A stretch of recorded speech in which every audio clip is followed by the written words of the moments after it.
दोस्तों इस वीडियो में हम डिस्कस करने वाले हैं निफ्टी बैंक निफ्टी कल 12 मार्च यानी कि मंगलवार को किस साइड मोमेंटम कर सकती है, कौन से लेवल पे हमको अपॉर्चुनिटी मिल सकती है, उसके पीछे का लॉजिक क्या है। साथ में ऑप्शन चैन एनालिसिस भी करेंगे ताकि कल के लिए मार्केट के क्रूशियल लेवल हमको पता लग जाए। तो दोस्तों वीडियो को एंड तक देखना ताकि काफ़ी कुछ आपको नया सीखने को मिले।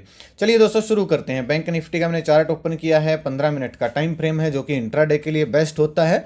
आज दोस्तों मार्केट तकरीबन फ्लैट खुली थी, लेकिन सुबह के व्यू में मैंने बोला था कि भाई मार्केट फ्लैट खुल रही है लेकिन डेटा नेगेटिव बना हुआ है और यहाँ पे हमने कॉल साइड प्लान किया था। अब उसके पीछे का मैं आपको कारण बताता हूँ। जैसा कि हमने कल वीडियो में डिस्कस किया था कि 47,500 से लेकर 600 के बीच में ये क्या है, एक बहुत अच्छा सपोर्ट है क्योंकि यहीं से मोमेंटम शुरू हुआ था।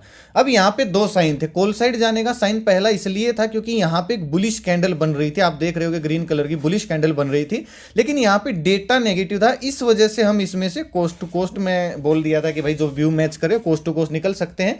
और उसके मैं तो नहीं निकला, मेरा तो इसमें स्टॉप लॉस हिट हुआ, लेकिन बहुत सारे लोग ऐसे होंगे जो व्यू मैच कर रहे थे, जो थोड़े से सेफ रहते हैं, वो कोस्ट टू कोस्ट निकल गए होंगे।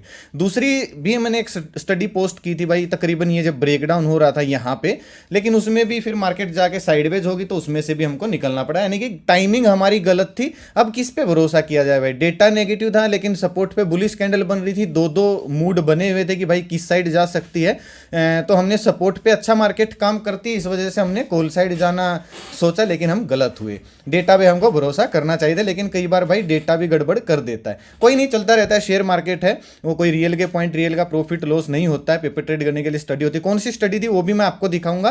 पहले ये डिस्कस कर लेते हैं कि कल कहां पे मोमेंटम दे सकती है। कल दोस्तों फिन निफ्टी की एक्सपायरी है और फिन निफ्टी का डायरेक्टली कनेक्शन किससे है, बैंक निफ्टी से है। तो अगर कल फिन निफ्टी आपको साइडवेज होती दिखे तो हाई चांस है कि बैंक निफ्टी भी आपको साइडवेज होती हुई दिख सकती है, क्योंकि फिन निफ्टी की एक्सपायरी और दोनों साइड का थीटा खाने के लिए ऑप्शन सेलर क्या करता है, उस इंडेक्स को साइडवेज कर देता है। क्लोजिंग दोस्तों जो बैंक निफ्टी की आई है वो 47,327 पे आई है। अब हमारे पास दो लेवल है, 47,000 राउंड लेवल है, साइकोलॉजिकल लेवल है, बल्कि आज भी मैंने 2-3 बार पोस्ट किया था कि 47,300 के नीचे अगर निकलती है तो आगे जो स्पेस है सीधा 47,100 या फिर 47,000 तक का है। लेकिन फिर मार्केट लास्ट में साइडवेज होगी। यहाँ पे लोगों को इसने एक तरह से ट्रैप ही किया, क्योंकि बीच में 200 दिन का मूविंग एवरेज अट गया था।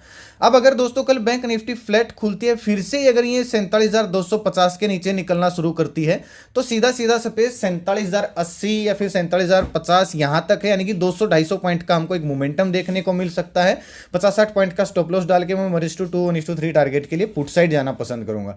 1:3 तो नहीं मिल पाएगा शायद, क्योंकि स्पेस 250 पॉइंट का ही है। हाँ, ज़्यादा इंदा मनी अगर कोई स्ट्राइक प्राइस चूज करता है तो उसमें मिल सकता है, क्योंकि स्पेस कम है और स्पेस कम होता है तो प्रीमियम थोड़े से कम बढ़ते हैं, खासकर ओटीएम की स्ट्राइक प्राइस के।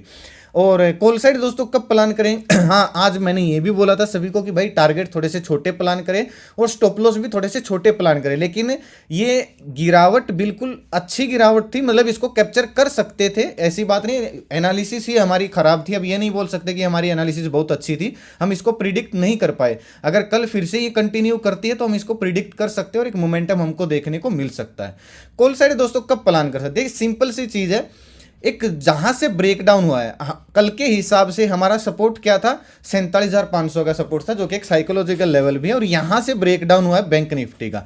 अब जिसने कल की एनालिसिस की वीडियो देखी होगी, बल्कि एक बंदे का मेरे पास मैसेज भी आया था कि सर आपने बोला था कि स्विंग बनेगा तब हम पुट साइड प्लान करेंगे, तो उस भाई ने स्विंग बनने के बाद पुट साइड प्लान किया, लेकिन मैं इसलिए नहीं कर पाया क्योंकि यहाँ पे सपोर्ट दिख रहा था मेरे को, और इस वजह से हम गलत साबित हुए। लेकिन अगर किसी ने स्विंग को फॉलो किया होगा तो बहुत अच्छा मोमेंटम मिला होगा। अब अगर दोस्तों जहां से ब्रेकडाउन हुआ है, यानी कि 47,500 550 के आसपास से ब्रेकडाउन हुआ है, जहां पे 50 दिन का मूविंग एवरेज भी है, तो अगर बैंक निफ्टी कल फ्लैट खुलती है या फिर हल्की फुल्की गैप अप भी खुल जाती है, यानी कि 47,500 के नीचे अगर खुलती है और फिर ये 47,550 के लेवल को ब्रेक करके ऐसा स्विंग अगर कोई बनाती है, तो फिर हमारा नेक्स्ट जो टारगेट होगा 47,800 47,900 ये हो जाएगा। मैं स्विंग के नीचे या फिर 50-60 पॉइंट का स्टॉप लॉस डाल के कॉल साइड जाना पसंद करूंगा 47,800 47,900 इस टारगेट के लिए, क्योंकि गिरावट यहीं से शुरू हुई है, तो ये एक फ्रेश सेलिंग एरिया का काम कर सकता है।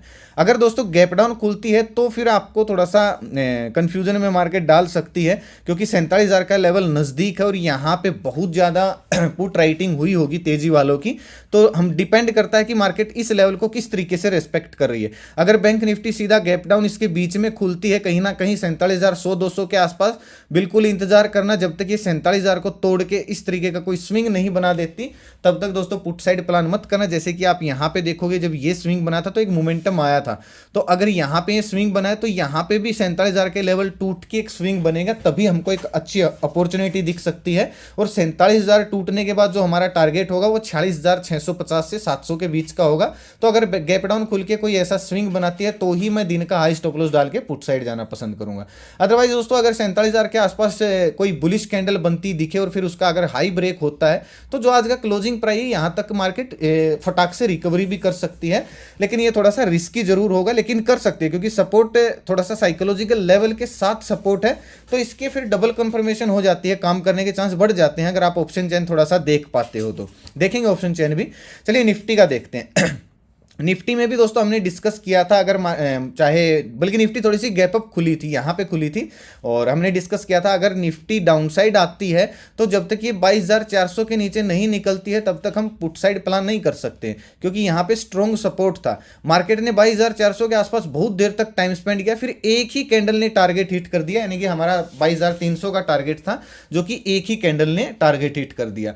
हालांकि बहुत कम लोग इसको कैप्चर कर पाते हैं क्योंकि टाइम इतना ज़्यादा नहीं मिलता है।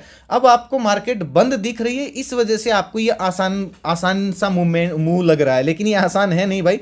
जब बीच बीच में ये ग्रीन कैंडल बनती है ना तो ये प्रीमियम को बिल्कुल खा जाती हैं, प्रीमियम बढ़ते ही नहीं है। इस कैंडल में प्रीमियम बढ़े होंगे लेकिन ये इतनी फास्ट होता है मोमेंटम, तो कैप्चर नहीं हो पाता, तो इतना आसान भी ट्रेडिंग नहीं है भाई। इसलिए मैं बोलता हूँ, और कोर्स में भी इसलिए मैं ज़्यादा फोकस कैश में काम करना कैसे करते हैं, स्विंग ट्रेड कैसे करते हैं, वो सिखाने पे थोड़ा सा ज़्यादा जोर देता हूँ।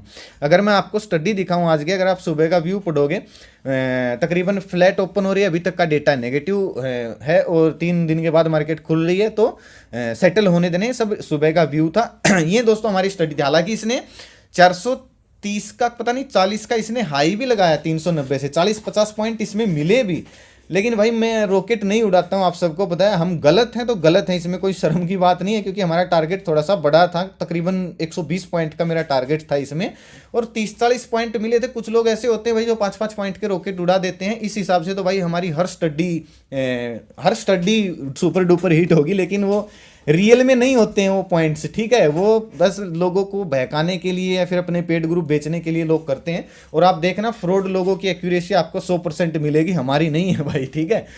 फिर मैं इसमें से बोला था कि भाई जिसने स्टॉप लॉस ट्रेल किया वो फॉलो कर सकता है ट्रेलिंग स्टॉप लॉस को इस व्यू के साथ। अगर देखिए ये कोई कॉल टिप्स नहीं है भाई, पेपर ट्रेड करने के लिए मैं स्टडी देता हूँ, अगर कभी बनती है तो जो अगर एनालिसिस के हिसाब से मार्केट चलते है तो इसको आप ज्वाइन करो चैनल को, तो सीखने के लिए आना, कॉल टिप्स के लिए नहीं आना। कॉल टिप्स वाला है तो एग्जिट कर दीजिए भाई इस ग्रुप से, कॉल टिप्स नहीं है, पेपर ट्रेड करने के लिए स्टडी है। फिर दूसरी बार भी हमने कोशिश की थी, लेकिन उसमें से भी हमको निकलना पड़ा था कोस्ट के पास ही। तो ये था भाई आज का, आप जाके ज्वाइन कर सकते हो, वीडियो के डिस्क्रिप्शन में आपको ओरिजिनल चैनल का लिंक मिलेगा, नहीं तो मैं कमेंट में पिन कर दूंगा। देखिए ओरिजिनल चैनल को लिंक से ही ज्वाइन करें, क्योंकि अगर आप सर्च करोगे इस लोगों से, इस नाम से बहुत सारे फ्रॉड चैनल मिलेंगे, उनके सब्सक्राइबर आपको हमसे 3-4 गुना दिख सकते, क्योंकि वो फेक सब्सक्राइबर हैं, बोट सब्सक्राइबर। तो भाई बच के रहना। ना तो मेरा कोई पेड ग्रुप है, ना मेरा कोई व्हाट्सअप ग्रुप है, ना मेरा कोई इन्वेस्टमेंट प्लान है, ना मैं किसी को मैसेज करता हूँ, ना मैं कॉल टिप्स एडवाइस देता हूँ। प्लीज़ मेरे नाम से किसी को एक पैसा कॉल टिप्स के लिए ना दें। चलिए निफ्टी को देखते हैं। अब निफ्टी में ना क्लियर व्यू आ गया है, 200 दिन की मूविंग एवरेज के नीचे अगर मार्केट निकलती है तो निफ्टी कमजोर हो सकती है, और अगला टारगेट हमको 22,200 का भी देखने को मिल सकता है, ठीक है। क्लोजिंग आई है निफ्टी के 22,332 पे। अगर निफ्टी फ्लैट खुलती है, फ्लैट खुलने के बाद अगर ये फिर से 22,200 के नीचे निकल के कोई इस तरीके का स्विंग बनाती है, 22,280 या फिर 22,290 के नीचे निकल के ऐसा कोई स्विंग बनाती है, तो 15-20 पॉइंट का सेल डाल के मैं 100 पॉइंट के टारगेट के लिए पुट साइड जाना पसंद करूंगा। और कॉल साइड में तभी जा सकता हूं जहां से ब्रेकडाउन हुआ है वहां के ऊपर मार्केट अपने आप को सस्टेन कर ले। मान लीजिए फ्लैट ओपन हो या फिर गैप अप खुल जाए, 22,400 के ऊपर निकले और फिर इसी रेंज को सपोर्ट बना के अगर फिर से ये कंटिन्यू कर रही है, तो हमको जैसे आज लास्ट में मोमेंटम मिला है ऐसे हमको रिकवरी का मोमेंटम मिल सकता है। लेकिन उसके लिए एक स्विंग जरूर बनाने देना, क्योंकि अगर ब्रेकआउट आया तो सभी को पता चलता है ब्रेकआउट आ गया है, और ये फिर फेक ब्रेकआउट कर देते हैं उसको। ठीक है, तो इस चीज का ध्यान रखना, अगर स्विंग बनता है 22,400 के ऊपर कोई स्विंग बनता है तो ही 15-20 पॉइंट का एसएल डाल के मैं कॉल साइड जाना पसंद करूंगा। बैंक निफ्टी के मुकाबले निफ्टी थोड़ा सा क्लियर दिखा रही है, स्पेस है निफ्टी के अंदर, दोनों साइड स्पेस है निफ्टी के अंदर, ज्यादा दूर नहीं है। कहने का मतलब ये है 22,332 पे क्लोजिंग आई है, अगर 50 पॉइंट भी गैप अप खुलेगी और फिर अगर 400 के ऊपर निकलते तो 100 पॉइंट का और स्पेस है निफ्टी के पास। ऐसे ही डाउन साइड भी 100-150 पॉइंट का स्पेस है। बैंक निफ्टी थोड़ा सा फंसी हुई है, हो सकता है फिर निफ्टी के साथ ये बैंक निफ्टी को कल साइडवेज रख दे, तो निफ्टी पे आप फोकस कर सकते हो अगर अच्छे से लेवल हमको मिलते हैं तो। अगर मैं आपको ऑप्शन चेन दिखाऊं निफ्टी की, ये देखिएगा 22,400 ही लेवल है, यहाँ पे 66,000 तेजी वाले बैठे हैं और 88,000 मंदड़िए, 89,000 मंदड़िए बैठे हैं। तो अगला जो रेजिस्टेंस हो 22,500 का है, तो 22,400 के ऊपर अपने आप को सस्टेन कर देती है अगर निफ्टी, तो हमको 100 पॉइंट का टारगेट देखने को मिल सकता है। और अगर 22,300 के नीचे निकलते तो अगला टारगेट हमको 22,200 का भी देखने को मिल सकता है। हालांकि 10 बजे के बाद हम ऑप्शन चेन को ऑब्जर्व करेंगे, क्योंकि तब तक पोजीशन बन बिगड़ जाती है, जिसकी भी पोजीशन एग्जिट होनी होती है सुबह सुबह निकल जाती है। सुबह सुबह आपको 10 बजे से पहले ऑप्शन चेन देखनी भी नहीं चाहिए। सेम बैंक निफ्टी का देखिए 47,500 एक साइकोलॉजिकल लेवल है, और इंदा मनी आज भी राइट करके गए हैं तेजी वाले, यानी कि 1,04,000 का ओपन इंटरेस्ट बहुत होता है भाई इंदा मनी का, वो भी 406 रुपए के प्रीमियम का। आप सोचिए एक लोट को शॉर्ट सेल करने में कितना रुपए लगता है, और यहाँ पे इतने रेट के लोट को 1 लाख इतने सेल करके गए तो कितना पैसा लगा है। हालांकि 1,48,000 मंदी वालों का भी है, लेकिन ये इंदा मनी करके गए तो ये 1.5 लाख पे ये 1 लाख ही भारी है। समझ रहे बात को, क्योंकि ये इंदा मनी करके गए, इनको थोड़ा सा कॉन्फिडेंस है। तो अगर मार्केट गैप अप खुलती है 47,500 के ऊपर कोई स्विंग बनाती है तो एक मोमेंटम हमको अपसाइड देखने को मिल सकता है, फिर ये सारे लोग ट्रैप हो जाएंगे और एक अपसाइड हमको मोमेंटम शॉर्ट कवरिंग आ सकती है अगर ये पोजीशन को काटना शुरू कर देते हैं तो। डाउन साइड की अगर बात करो तो 47,200 के नीचे निकलते तो अगला 47,000 जो कि एक साइकोलॉजिकल लेवल है, राउंड लेवल है, यहाँ तक का हमको मोमेंटम देखने को मिल सकता है। देखते हैं ऑप्शन चेन, इसको भी 10 बजे के बाद ही देखेंगे, और डेटा पॉजिटिव नेगेटिव होगा तो मैं आपको टेलीग्राम पे अपडेट करने की पूरी कोशिश करूंगा। थोड़ी सी आवाज़ में आपको अलग सी लग रही है तो थोड़ी सी तबीयत खराब है भाई, तो वीडियो को एंड करते हैं यहीं तक। मिलते हैं कल एक नई वीडियो के साथ, तो नई वीडियो के साथ, तब तक के लिए बाय बाय, गुड, भगवान करे आपका दिन शुभ रहे। जय माता दी दोस्तों, सभी को जय हिंद।